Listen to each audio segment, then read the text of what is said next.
मेरे साथ हैं हिंदू पक्ष के वकील विष्णु शंकर जैन। विष्णु जी, कोर्ट के अंदर एक तो पहले दोपहर बाद फैसला आना था, अचानक सवेरे हो गया, ऐसा क्या? नहीं, ऐसी कोई नोटिस नहीं थी दोपहर के बाद आना था। कोर्ट का अपना विशेषाधिकार है कि कभी भी फैसला सुना सकती है। ऑनरेबल चीफ जस्टिस की कोर्ट है और हमें इन्फॉर्मेशन आई कि सुबह 10 बजे फैसला होगा, तो हम कोर्ट में मौजूद रहे। आप जब कोर्ट के अंदर गए, सामान्य शब्दों में आम लोगों की समझ में बता दीजिए कि इस फैसले के मायने क्या है? चीफ जस्टिस प्रीतिंकर दिवाकर ने क्या? बहुत बड़ा फैसला है। चीफ जस्टिस साहब ने यही कहा कि जो एएसआई ने एफिडेविट दिया है उसको डिसबिलीव करने का कोई ग्राउंड नहीं बनता है और एएसआई के एफिडेविट के हिसाब से सर्वे हो, और अंजुमन इंतजामिया की पिटीशन रिजेक्ट कर दी है और एएसआई के एफिडेविट को और सर्वे को इन टोटो इन प्रिंसिपल मान लिया। हमारे जितने आर्गुमेंट्स थे वो सारे आर्गुमेंट्स कोर्ट ने माने। ये जो उनकी 3 आपत्तियां थी, पहला कि आप सबूत इकट्ठा नहीं कर सकते मुस्लिम पक्ष के, दूसरा खुदाई एक्सकेवेशन की बात थी, और तीसरा फिर एक सप्लीमेंट्री डाल दिया इन्होंने। वो सारे आर्गुमेंट्स कोर्ट ने रिजेक्ट कर दिए हैं और कोर्ट ने कहा है कि सर्वे जो है इमीडिएटली शुरू हो और डिस्ट्रिक्ट कोर्ट का जो फैसला है वो तत्काल प्रभाव से प्रभावी हो चुका है। अब इसके आगे क्या है?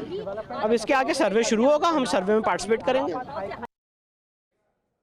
तो देखिए, सुबह से ही आपको अपडेट्स दे रहे हैं इस पूरी खबर पर। इलाहाबाद हाई कोर्ट ने अब क्या कहा है ये जानना भी बहुत जरूरी है। दरअसल कोर्ट की ओर से कहा गया, ज्ञान वापिका एएसआई सर्वे जारी रहेगा, सबसे महत्वपूर्ण फैसला। वहीं वाराणसी कोर्ट का फैसला बरकरार रहेगा। सर्वे पर वाराणसी कोर्ट का फैसला आज से लागू।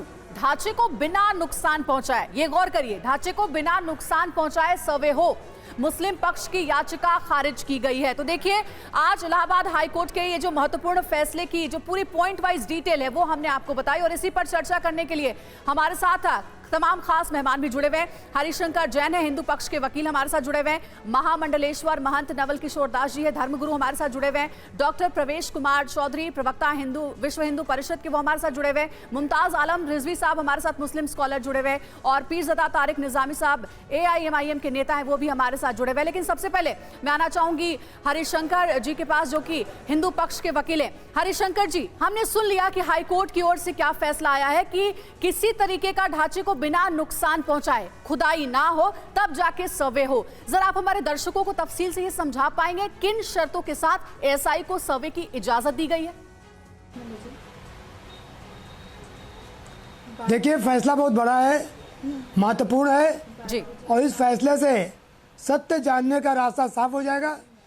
फैसला जो जर्नी है केस की, उसे महत्वपूर्ण पड़ाव है, कदम है।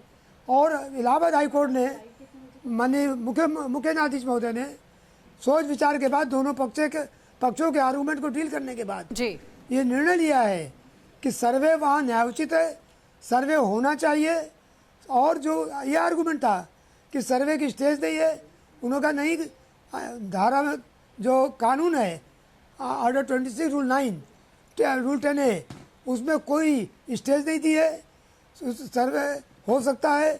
और कोई पार्टी, हरिशंकर जैन जी, एक बात में इलाहाबाद हाई कोर्ट ने ये कहा है कि सर्वे जरूर होना चाहिए, तत्काल प्रभाव से लागू होना चाहिए, जो कि जिला कोर्ट ने कहा, लेकिन शर्तों के साथ, बिना खुदाई किए। इस वाले पॉइंट को जरा थोड़ा डिटेल में हमें समझाइए दर्शकों को। मैं बता रहा हूं, बिना खुदाई किए। जी हाँ, मैं उसी पर आ रहा हूँ। ये भ्रम है, किसी प्रकार भ्रम मत रखिए। उन्होंने कहा जो एएसआई ने जो अफिडेविट कोर्ट में दिया था, उसके हिसाब से एएसआई चलेगी, यानी बिल्डिंग को किसी प्रकार की कोई क्षति नहीं पहुंचेगी। खुदाई कई तरह की होती है, बिल्डिंग को बिना क्षति पहुंचाए।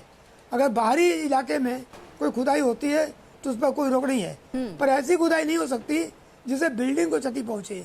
कोई शर्त नहीं है। एएसआई ने एफिडेविट दिया है कि हम कर सकते हैं, जीपीआर सर्वे से कर सकते हैं, हमारे पास टेक्निक है, वैज्ञानिक टेक्निक है, उनके हिसाब से सर्वे कर सकते हैं और बिल्डिंग को क्षति नहीं पहुंचेगी। तो उन्होंने, कोर्ट ने यही कहा है कि जो एफिडेविट दिया है उसके हिसाब चलेंगे, उसका पालन करेंगे। ठीक है हरिशंकर जी, हम चाहेंगे हमारे साथ आप जुड़े रहिए। हमारे दो सहयोगी भी हमारे साथ जुड़े हुए हैं, पंकज झा जुड़े हुए हैं, प्रतिमा मिश्रा भी जुड़ी हुई है, और साथ ही पीयूष भी हमें नजर आ रहे हैं, उनके पास भी चलेंगे। लेकिन महामंडलेश्वर महंत नवल किशोर दास जी, मैं आपके पास आना चाहूंगी। जाहिर बात है कि हिंदू पक्ष को, तमाम धर्म गुरुओं को इस फैसले का इंतजार लंबे अरसे से था। आज जो इलाहाबाद हाईकोर्ट का फैसला आया है कि ज्ञान वापिका सर्वे होगा, इस फैसले से हिंदू पक्ष को, धर्म गुरुओं को बड़ी राहत मिली है। क्या कहेंगे आप इस पर? हाँ, निसंदेह। एक तो मैं अपने कोर्ट को, न्यायाधीशों को बहुत बहुत बधाई देना चाहता हूँ, साधुवाद देना चाहता हूँ कि उन्होंने निष्पक्ष भाव से, देखिए न्यायमूर्ति जो होता है वो बिना पक्ष के, बिना भेदभाव के, साक्ष्य के आधार पर न्याय करते हैं। जी। और समग्र हिंदू समाज, हमने राम मंदिर में भी कोर्ट को, कानून को माना है, यहाँ भी कोर्ट और कानून को मानेंगे। राम मंदिर बन रहा है, साक्ष्य के आधार पर बन रहा है। काशी विश्वनाथ भी साक्ष्य के आधार पर ही उसका पुनर्निर्माण होगा। और मैं निवेदन करना चाहता हूँ, हमारे जो मुस्लिम बंधु यहाँ के हैं, भाई आप तो हमारे बंधु हो, आपको बाहर से लुटेरे जो आए थे, राष्ट्रद्रोही आए थे, उनसे आपका क्या संबंध? भाई आपके 10-5 पीढ़ी पहले वो सब काशी विश्वनाथ का अभिषेक करते थे, पूजा करते थे, इन्हीं परिस्थितियों के कारण पूजा बदली, कोई दिक्कत नहीं। परंतु मैं कहता हूं, हम मंदिर मांग रहे हैं। आपके इस्लाम में लिखा है कि कहीं गलती से किसी जमीन को कब्जा करके या किसी दूसरे के आराधना के भवन को तोड़ के बनाया जाए, वो स्वीकार नहीं है। तो दिखाई दे रहा है ना, किसी भी महंत नवल किशोर दास जी नहीं होगा। और जो चीफ जस्टिस हैं इलाहाबाद हाई कोर्ट के प्रीतिंकर दिवाकर, उनकी जो एकल पीठ थी, उन्होंने ये कहा कि न्याय के लिए ये सर्वे जरूरी है, इसलिए सर्वे कराया जाना चाहिए। एक बड़ी खबर आ रही है, मैं आऊंगी सर आपके पास। वाराणसी कमिश्नर ज्ञानवापी परिसर पहुंच गए हैं। वाराणसी के कमिश्नर, हाईकोर्ट के फैसले के बाद वाराणसी में हलचल तेज हो गई है। अब सर्वे जो है वो कराया जाएगा, जैसा कि हाईकोर्ट ने फैसला दिया है।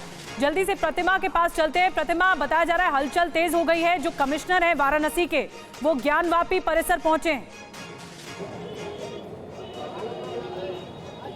बिल्कुल निधि, आपने ठीक कहा। इससे पहले हम यही बात कह रहे थे कि यहाँ पर किस तरीके की हलचल होती है कोर्ट के इस फैसले के बाद, क्या एएसआई की टीम यहाँ पहुँचती है, लेकिन उससे पहले सबसे बड़ी चुनौती ये होती है पुलिस के, जो पुलिस महकमा है उसके लिए सबसे बड़ी चुनौती होती है यहाँ की सुरक्षा। तो बता दें कि पुलिस कमिश्नर इस वक्त अंदर ही मौजूद है, हमने खुद उन्हें अंदर जाते हुए देखा है और उनके साथ भारी सुरक्षा बल भी यहाँ पर मौजूद है और उनके आते ही यहाँ पर सुरक्षा किस तरीके से कड़ी हो गई ये भी आप देख सकते हैं। इस वक्त अशोक पूथा जैन अंदर ही मौजूद है, जो वाराणसी के पुलिस कमिश्नर है, और अभी इंतजार किया जा रहा है उनके बाहर आने का। जैसे ही वो बाहर आते हैं अपडेट लेने की कोशिश हम भी करेंगे कि आगे उनके लिए क्या कुछ चुनौतियां रहने वाली है, क्योंकि एएसआई को चूंकि सर्वे की मंजूरी दे दी गई है, ऐसे में आगे उनकी तरफ से क्या कुछ सुनिश्चित किया जाएगा कि ये सर्वे जो है वो स्मूथली किया जा सके, और कितने दिन दिए जाएंगे एएसआई को ये सर्वे कंप्लीट करने के लिए, या एएसआई की तरफ से कितने दिन मांगे गए हैं सर्वे पूरा करने के लिए, और इस दौरान कितनी सुरक्षा पुलिस की तरफ से मुहैया कराई जाएगी इस सर्वे को पूरा कराने के लिए। इस वक्त अशोक पूथा जैन जो पुलिस कमिश्नर है वाराणसी की, वो अंदर ही मौजूद है, उनके बाहर आने का इंतजार सभी कर रहे हैं। लेकिन इस वक्त देखिए बाहर किस तरीके की हलचल इस वक्त आप देख पा रहे हैं। ज्ञानवापी और काशी विश्वनाथ के ठीक बाहर यहाँ पर आप देख सकते हैं कई सारे विदेशी पर्यटक भी आपको नजर आ रहे हैं। वो तमाम लोग जो काशी विश्वनाथ के दर्शन करके बाहर आए हैं, उनमें भी खासा उत्साह है, क्योंकि एएसआई के सर्वे को मंजूरी दे दी गई है